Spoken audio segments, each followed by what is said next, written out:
Alright, so in this video on the daily push, we're out in the bush. Yes, mate, that's a rhyme. I just got that straight off the top of the dome. And we're going to be talking about the dome. We're going to be talking about the mental aspects of recovery, how the way that you're thinking and feeling at the end of your session can not only influence recovery, but how you learn tricks, how motivated you are for the next sessions, and even how you skate in following sessions as well.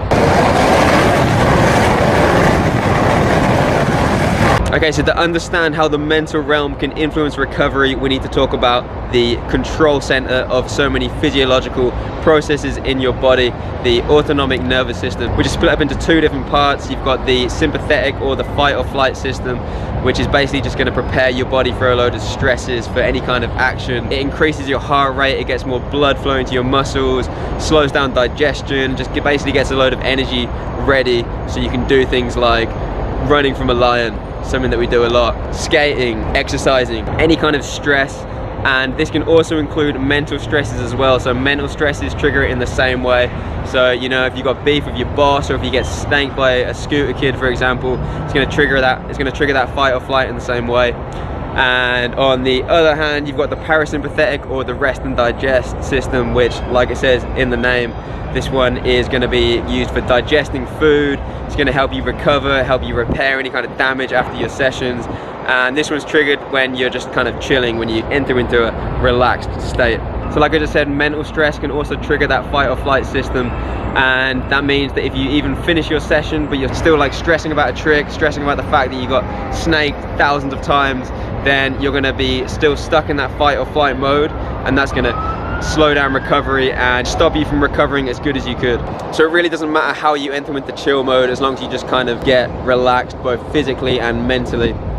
You know, anything you like to do, maybe you like to do some light stretching after your session, maybe you like to go for a big meal with your mates and just chill, or maybe you like to watch some clips back that you filmed in the session, get hyped on yourself, phone your mum, tell her how you just locked in a new trick. Like, if that's what you like to do, then that's good, because not only is that potentially going to help you recover, but it can also help you with learning, motivation, and how you skate in the following sessions, which brings us on to the next part of the video. So there was some research that was done on people that were trying to learn a new task, and they were either given good feedback about how they were learning or bad feedback. And the ones that were given the good feedback actually learned the new task faster, and they were more hyped to try it again in the next session, whereas the ones that were given the negative feedback actually learned slower, and they were less hyped to try that same task again in the next session. So alongside this as well, there was some research that was done on some rugby players, and they were shown footage of how they played during a match, and they were either given good footage along with good feedback, or bad footage and negative feedback. And the ones that were given the good feedback actually performed better in a match 1 week later, whereas the ones that were given the negative feedback actually performed worse in a match 1 week later. So if we bring that over to skating, that just goes to show that the way that you perceive how you've skated in a session, or how you feel about your skating after the session, can affect not only how you recover, but also how you potentially learn new tricks. So I know it can be stressful when you like have to leave the session and you didn't get your trick, but just try and summon some power to focus on something positive that you've done, and it could help you lock it in for the next session. Maybe you can focus on the fact that just by trying that trick, you're actually just like a little one step closer to getting it.